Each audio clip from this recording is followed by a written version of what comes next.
ನಮಸ್ತೆ ಎಲ್ಲರಿಗೆ. ನಾನು ಇವತ್ತು ಮಕ್ಕಳು ಇಷ್ಟಪಟ್ಟು ತಿನ್ನುವಂಥ ಸ್ವೀಟ್ ಕಾರ್ನ್ನ ಮನೆಯಲ್ಲೇ ಹೇಗೆ ಮಾಡೋದು ಅಂತ ತೋರಿಸ್ಕೊಡ್ತೀನಿ. ಫಸ್ಟಿಗೆ ಒಂದು ಕುಕ್ಕರ್ ತೊಗೊಂಡು ಅದನ್ನು ಗ್ಯಾಸ್ ಸ್ಟವ್ ಮೇಲೆ ಇಟ್ಟು ಅದರೊಳಗಡೆ ನಾನು ಆಲ್ರೆಡಿ ಒಂದು ಸ್ಟ್ಯಾಂಡ್ ಇಟ್ಟಿದ್ದೀನಿ.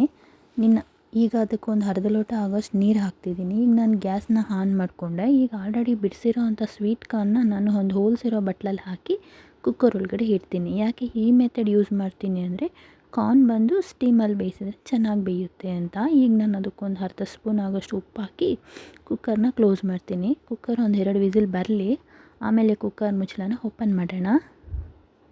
ಈಗ ವಿಸಿಲ್ ಆಗಿದೆ, ಕುಕ್ಕರ್ ಮುಚ್ಚಳನ ಓಪನ್ ಮಾಡ್ತಿದ್ದೀನಿ.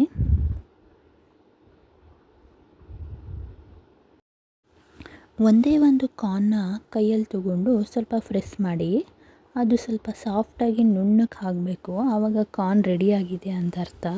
ಈಗ ಆಲ್ರೆಡಿ ಈ ಕಾರ್ನ್ ಕರೆಕ್ಟಾಗಿ ರೆಡಿಯಾಗಿದೆ. ನಾನು ಈ ಕುಕ್ಕರ್ನ ಎತ್ತಿ ಸೈಡಲ್ಲಿಟ್ಟು ಇನ್ನೊಂದು ಪಾತ್ರೆನ ನಾನು ಸ್ಟವ್ ಮೇಲೆ ಇಡ್ತೀನಿ. ಈಗ ಅದಕ್ಕೆ 2 ಸ್ಪೂನ್ ಆಗೋಷ್ಟು ಕುಕ್ಕಿಂಗ್ ಆಯಿಲ್ ಹಾಕ್ಕೊಳ್ಳೋಣ. ನೀವು ಯಾವ ಎಣ್ಣೆ ಯೂಸ್ ಮಾಡ್ತಿರೋ ಮನೇಲಿ ಅದನ್ನೇ ಹಾಕ್ಕೊಳ್ಳಿ.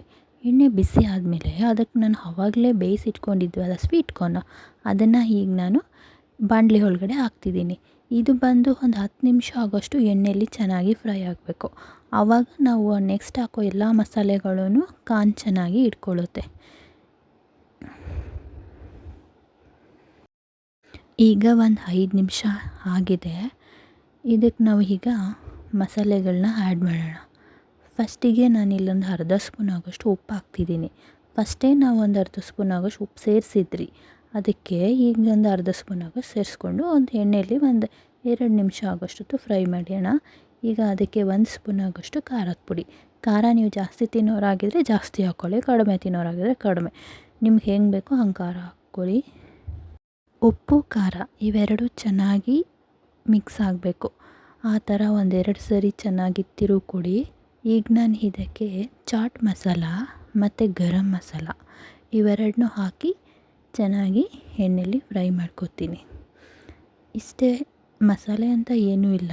ಈ 4 ಹಾಕಿ ಚೆನ್ನಾಗಿ ಫ್ರೈ ಮಾಡೋದು. ನಾನು ಇಷ್ಟೇ ಹಾಕೋದು. ನೀವು ಬೇರೆ ಏನಾದರೂ ಹಾಕಂಗಿದ್ರೆ ನನಗೆ ಕಮೆಂಟಲ್ಲಿ ತಿಳಿಸಿ, ನಾನು ಟ್ರೈ ಮಾಡ್ತೀನಿ.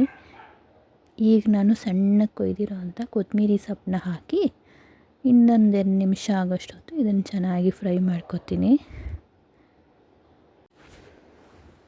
ಈಗ ಫ್ರೈ ಆಗಿದೆ, ಮಸಾಲೆ ಎಲ್ಲ ಚೆನ್ನಾಗಿ ಮಿಕ್ಸ್ ಆಗಿದೆ, ಸ್ವೀಟ್ ಕಾರ್ನ್ ರೆಡಿ ಆಯಿತು. ಇಷ್ಟೇ ಫ್ರೆಂಡ್ಸ್, ನಾನು ನಮ್ಮನೇಲಿ ಹೇಗೆ ಮಾಡ್ತೀನೋ ಅದನ್ನು ನಾನು ನಿಮಗೆ ತೋರಿಸ್ಕೊಟ್ಟಿದ್ದೀನಿ. ಏನಾದರೂ ತಪ್ಪಿದರೆ ಹೇಳಿ, ನಾನು ಅದನ್ನು ಸರಿ ಮಾಡಿಕೊಡ್ತೀನಿ. ನಿಮ್ಗೆ ಇಷ್ಟ ಆಗಿದರೆ ಒಂದೇ ಲೈಕ್ ಮಾಡಿ, ಸಬ್ಸ್ಕ್ರೈಬ್ ಮಾಡ್ಕೊಳ್ಳಿ, ಶೇರ್ ಮಾಡಿ ಫ್ರೆಂಡ್ಸ್. ಥ್ಯಾಂಕ್ ಯು ಇಲ್ಲಿ ತನಕ ನನ್ನ ವೀಡಿಯೋ ನೋಡಿದ್ದಕ್ಕೆ.